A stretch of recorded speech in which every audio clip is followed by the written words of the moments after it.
Hi guys, how you guys doing today? My name is Nathan. This is from the shoot. Steven. And Louie. Sorry for the fracas. We had to get all our people here, and traffic is Los Angeles is what it is. Is what it is. So first thing we're gonna do, we're gonna show you a little video, and we're not gonna give you much context, and we're gonna see what you think afterwards. Okay?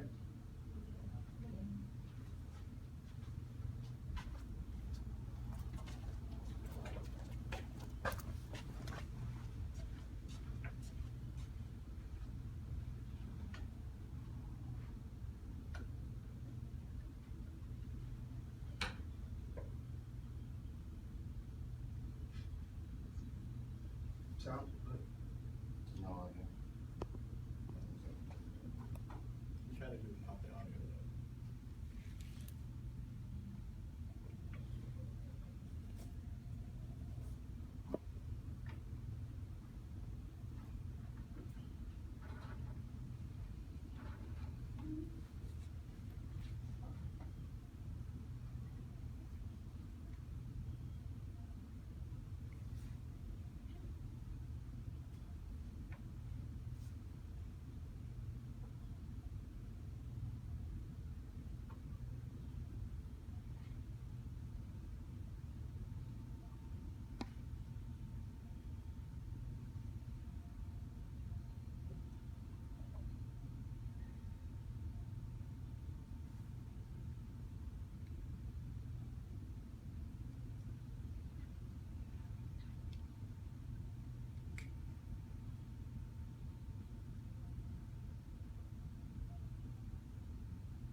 So,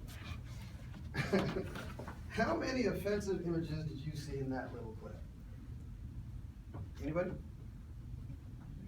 A few? Couple little? Yeah. That was done in 1945 and was part of the Saturday morning lineup. And the audio wasn't really important. It was more about the visual, and that was acceptable. And there's a lot of people nowadays who think stuff like that is fairly racist, which probably is. But it's still necessary. And that's kind of what our whole speech is about. Steve? All right, guys. First of all, thank you for having us. So we are doing free speech. How are you guys, first of all? I don't think we asked you that. I gotta tell you, the energy in here is amazing. Well, thank you guys for having us. Yeah, so we are doing free freedom of speech, and there's a lot that goes into it. So I know it's kind of a broad topic, and you've heard it over and over again, but it's honestly, it's one of the most fundamental parts of the Constitution. So there's parts to it that we really want to point out. Together as a group, well, before I start, I want to tell a story of when I was first introduced to freedom of speech and the first sort of the concepts of it. It was a summer going into 4th grade, and I remember we had some friends, and there was like this evil old lady that lived in the yard down the street, and she was like just this crabby old woman, right? And we hit a golf ball into her yard, and it hit her fence, and then it hit the house, and then it hit the fence again, and finally came to rest in the grass, right? And she was in the house, but then she comes out, and she starts claiming that it hit her in the head, even though she was in the house, right? She was just an evil old woman. So we're standing there, the cops show up, the ambulance shows up, the fire trucks show up, and she's playing the sweet old lady card, and we're the hooligans for playing during our summer. Cops start harassing us because we're the kids, right? And finally, my friend's mom hears the commotion, and he comes out, and she looks at the officer, and she's like, you know what? Give me your badge number, you fat pig. And as a kid, I was like, you can do that? I didn't know. And obviously, maybe it's not the smartest thing to do, but that's when it first clicked in my head, like freedom of speech can go a long way. I'm not condoning what she did. But together as a group, we came up with this thesis that we thought kind of supports our claim. Freedom of speech is the most fundamental of an individual's rights. So with freedom of speech, you can basically make an argument that the rest of the Constitution wouldn't be there that's actually the part of the spectrum that I'm on. I think you can make an argument without freedom of speech, really any of the other rights we have would not be there. Next slide, Louis. So to give you a loose sort of definition as to what freedom of speech is, obviously it's in the First Amendment, and it basically protects the rights to freedom of religion and then freedom of expression from interference of government. So you know, and within expression is where freedom of speech falls in. So you've got freedom of speech, freedom of press, freedom of assembly as well, all in the first Constitution. All right, next slide, Louis. Before we get much further, I wanted to point out this quote because times have really changed. We've come a long way since the Constitution was written, and this is Genevieve Laquier, who wrote for, I think, Stanford's Journal, and she wrote a bunch of articles talking about how things have just changed over the years. And the quote I wanted to point out to you, it says, "It is widely accepted that the First Amendment does not apply or applies only weakly to what are often referred to as low-value categories of speech." So what she was saying in this whole article is that you could not foresee the future. They had no idea that we're going to be dealing with social media today and Facebook and MySpace. Basically, everybody's got a voice now. So this is where a lot of problems that we run into today is just because they weren't foreseen when this was originally constructed.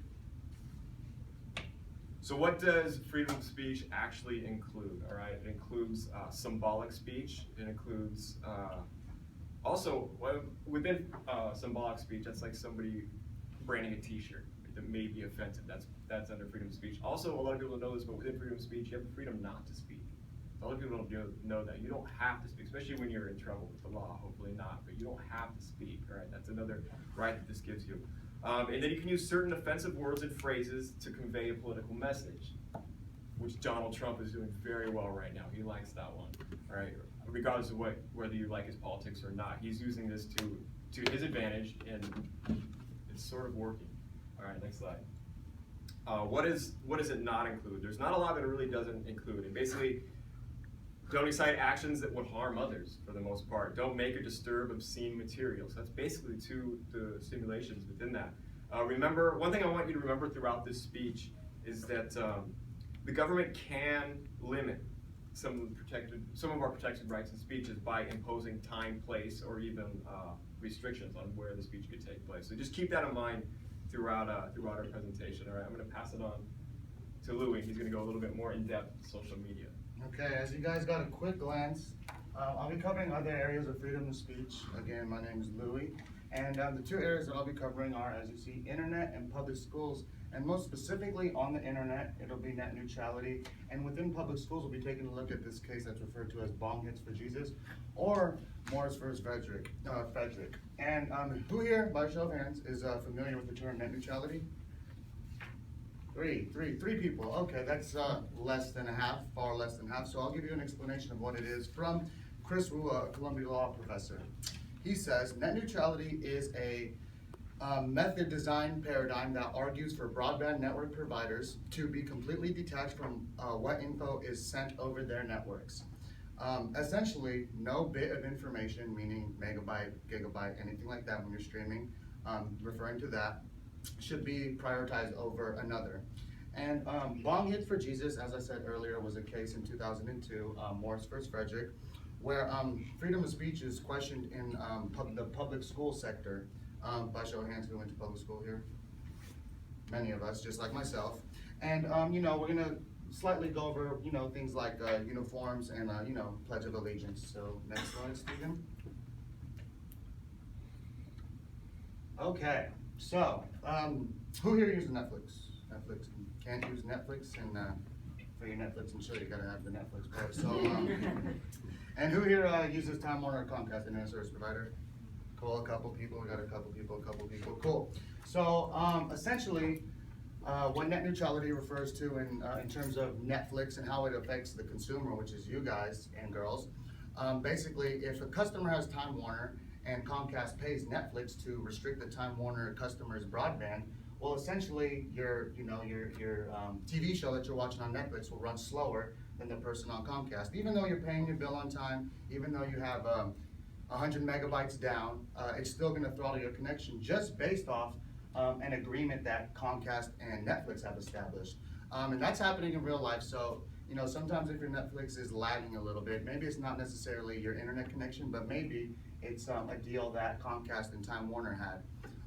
Earlier this year, the two companies were gonna come together, and the FCC evaluated this merger and said that it was unconstitutional for the two companies to get together, essentially because exactly what net neutrality wants to stop. It wants to stop unfair treatment of data. So essentially, if anyone here is like a Clippers fan and say that the Clippers have paid off Time Warner to restrict Lakers fans, remember this is all hypothetical, and you as a Lakers fan, you can't log into the website because, you know, it's essentially been blocked. So that scenario can be run down in many different situations, you know, liberals blocking conservative websites and vice versa. Next slide, please. And now we're gonna move on to Bong Hits for Jesus. As I said before, it's a case from 2002 when a student named Joseph Frederick was suspended from school because outside of a school ran event, it was a high school dance, he put up a sign that read, Bong Hits for Jesus. As you can tell, the principal would get upset and ended up suspending the student. Now, the student claimed that his freedom of speech was being violated because he has the right to express himself. But this is when the grounds get kind of murky because the school said that the student wasn't using student speech. This is the actual term, student speech. But after it got to the federal case, they denied it. And after it got seen again by the Ninth Circuit, which is the court that's a little lower than the federal court. And they determined that his speech was violated, freedom of speech was violated because it was a school-ran event, thus Bong Hits for Jesus is school speech. So there's a lot of avenues that you want to look at. Did anyone go to a school where you were required to wear a uniform? Anybody? How did you like that? Didn't like it. Didn't like it? Yourself? And its pros and cons. Yeah, it has its pros and cons. Did maybe feel a little suppressed, like you wanted to wear like your favorite team's hat or jersey, and you weren't able to do that, right? Right. Exactly. So that the reason why I'm bringing this up is to show you that there's a lot of different avenues where freedom of speech is hidden, and you know, who here thinks that a student shouldn't be restricted of saying what they want to say at school? Reciting a lyric, do you think they should be suppressed? And all right, if a song has a curse word in it, they shouldn't be able to say that, recite it? They should be able to, right? Thank you.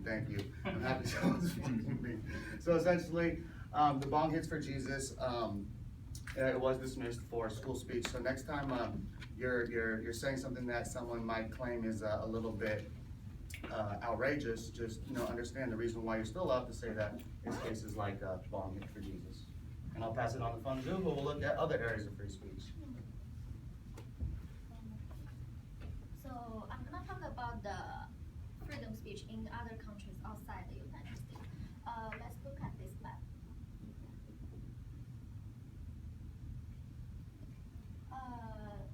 As we can see from the black to white, it's very serious situation and good situation. This map shows that many countries around here and over there in the red and also in the black and orange color. So we can see that many countries in the world are having the bad situation of freedom speech.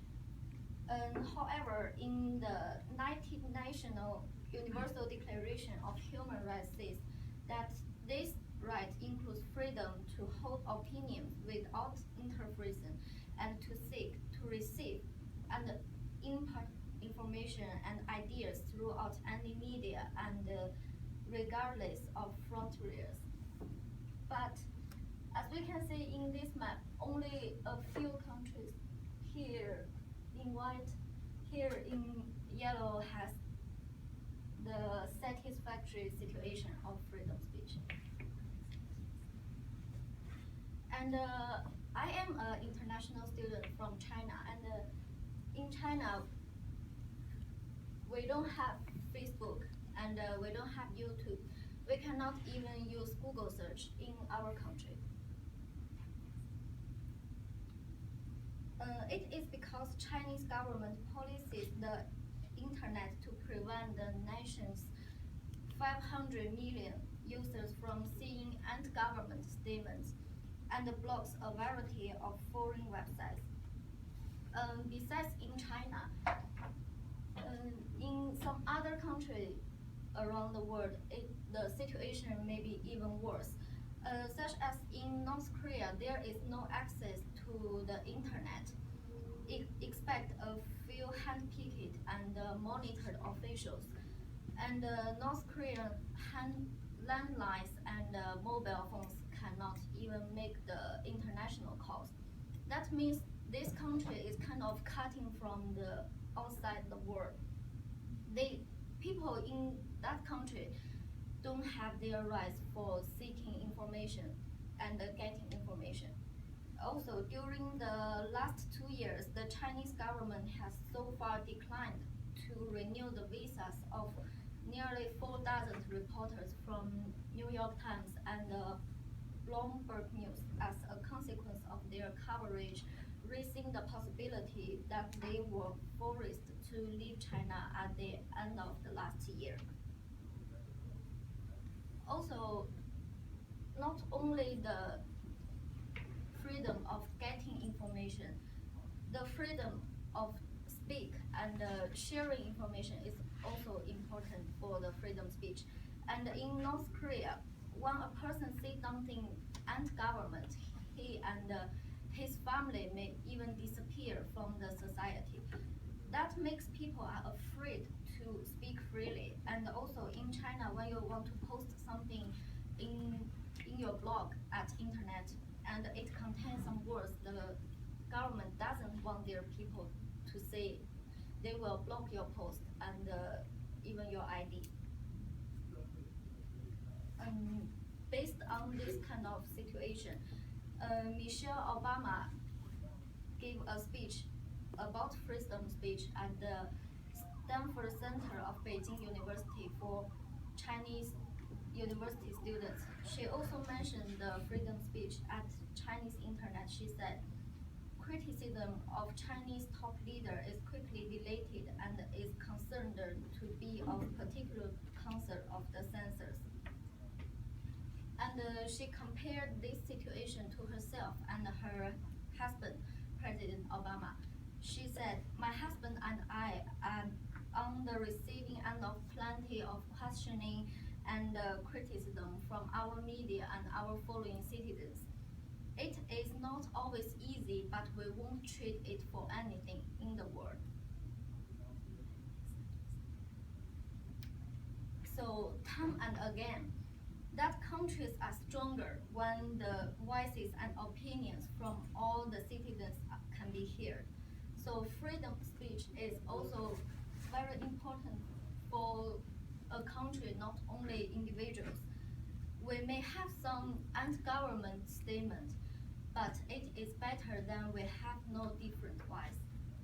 And for us, we are college students, we are not getting and sharing information.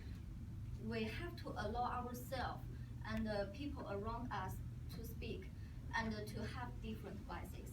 So now, let's pass to Nathan, and he's gonna talk about some different voice and also the negative aspect of freedom speech. Oh, thank you. Yeah, so not all freedom of speech is good. As you guys, most of you recognize this right here, right? You know what this is? It is. You can say it. We all know what it is. You can say it loud. Come on, no? It's the KKK. But do you recognize the pose? Yeah, it's Uncle Sam. Yeah, Uncle Sam, we want you. This is 1970. That's deep.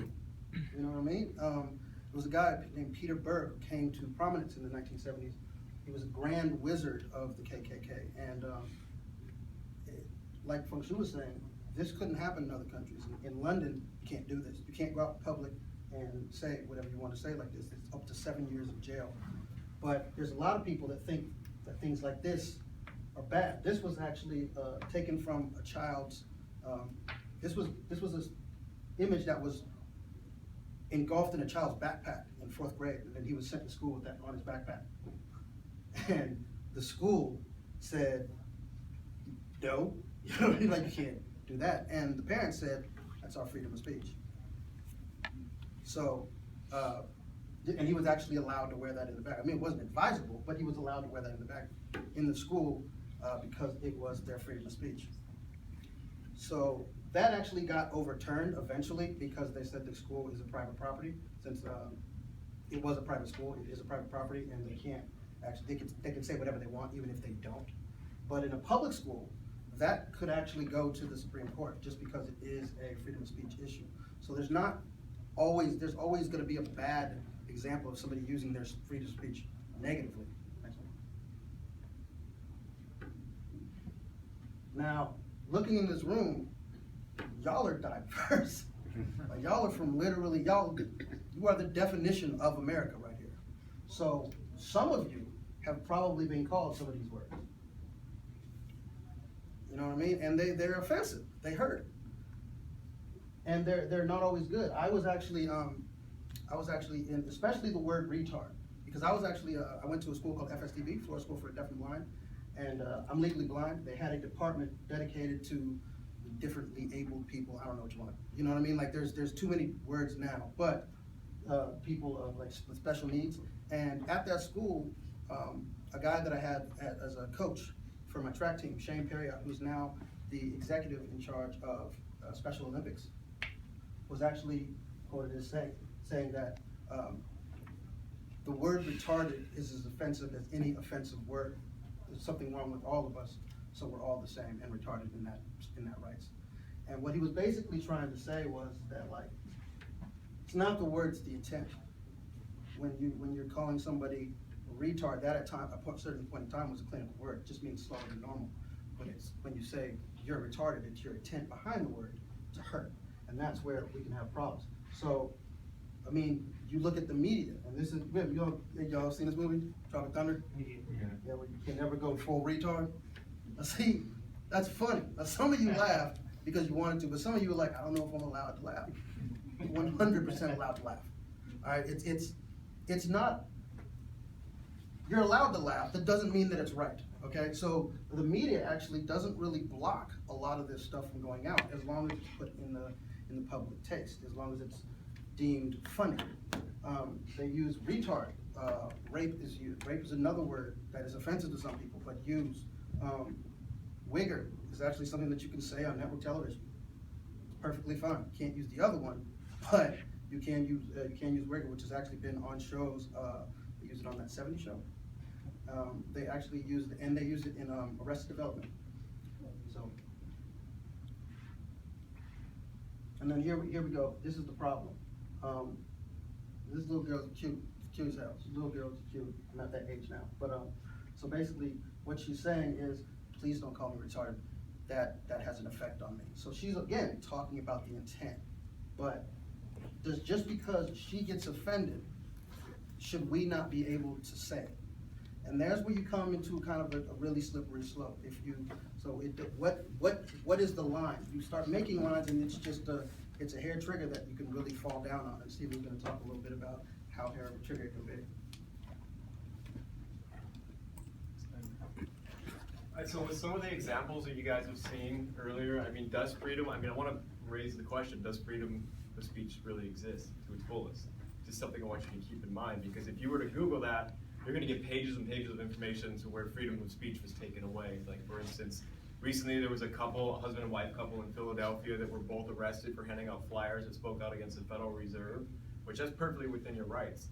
There was another with the Draw Muhammad contest in Texas. I don't know if you guys heard about that. There was a terrorist attack on the Draw Muhammad contest, which even though they weren't arrested, they were attacked for free speech. And then there's numerous cases of like freelance photographers being arrested for filming other arrests. And I just want you guys, what do you think? Do you think honestly that we have freedom of speech here? Because it seems to be limited, in my opinion. That's just something I want you to leave here thinking. And then stand-up comedy. Nate and myself are both stand-up comics over in Hollywood, and so this is we're pretty passionate about this. It's one of the last forms of free speech, honestly. I can go up there, Nate can go up there, we can say whatever we want for the most part, and not much, there's not gonna be much repercussion behind it. But then you get somebody who's on an upper level, look at Daniel Tosh, you guys know who Daniel Tosh is, right? He's the big comic right now. I guess a year or two ago, he got in trouble for calling out a heckler. He said some things to the heckler that weren't received, and he had to apologize. The only reason he had to apologize is because he had $1 million backing him. He had agencies and industries that were going to lose money on this, so he had to apologize. Oh, this went off. So I mean, you can see even in freedom of speech that it is slowly being, or even in stand-up comedy, freedom of speech it's almost capped. You can only go so far with it, even in the last form. We don't have the video. Yeah. Do you have more? We had the last. There you go. Yeah, it's good now. In case the audio doesn't work, Stephen kind of annotated as it goes along verbally. I mean, you have a good. When you read his I could lips. do this. I could tell you exactly what he's saying. All right, so this is comedians in cars getting coffee. Anybody seen that? No. Okay, so this is basically Jerry Seinfeld. You know who that is, right? Yeah. And this is Bill Burr. I'm sure you know who that is too. And what they're talking about is the fact that Jerry is asking Bill Burr about should a comedian ever have to apologize for something he says on stage. And Bill Burr just answers him right in turn. You know Bill Burr is a little of a volatile guy, and he says, you know, I hate it when I see somebody apologize, a comedian apologize for something they said on stage. Because here's the thing, just because you got offended by it doesn't mean that I meant it. You're not in my brain. You don't get to tell me how you interpret something that I said. I said it. I know what I meant when I said it. If you don't want anything to offend you, hire me, bring me to your place, give me a list of things that you don't want me to talk about, and I'll do comedy just for you. Other than that, go F yourself. And that's basically what he said. And that's something that we agree with. Just because you get offended doesn't mean that I meant it. My words and your interpretation are allowed to be different. That's a good thing. That's positive.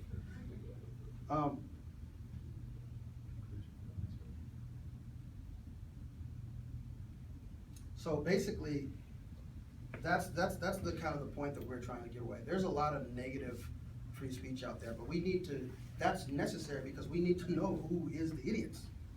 That's how we tell, by what they say. If we tell people that they're not allowed to say anything, then everybody's gonna start thinking that everybody's intelligent, and that's just not true.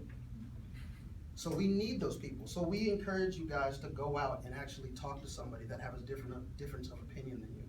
Really get to know why they have that opinion. Even if it's ridiculous, even if you don't believe it, listen to them, and so to the point you can understand why they have that opinion. Read a book that makes you uncomfortable. Go talk to a homeless man. They're a lot smarter than you guys might think. Go talk to somebody of a different race. Go talk to somebody of a different religion and find out about it. Because these are the ways we have come as far as we have as a nation. We're the youngest nation on the planet. Now, we might not be the best. We haven't been here the longest, but somehow we're well-powered. And we don't have anybody, look at this room, we don't have anybody that's the same in here. Most countries you go to China, it's mostly Chinese people. You go to France, and most of those people are French, and you can track their lineage back. In here, none of us have been here for 500 years. And that's a positive thing, and it's working. We just need to keep nurturing that idea. So go out and actually exercise your freedom of speech in all the ways that you can every day. Thank you guys very much.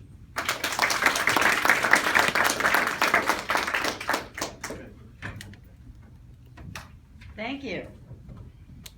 Do you guys want to ask any questions?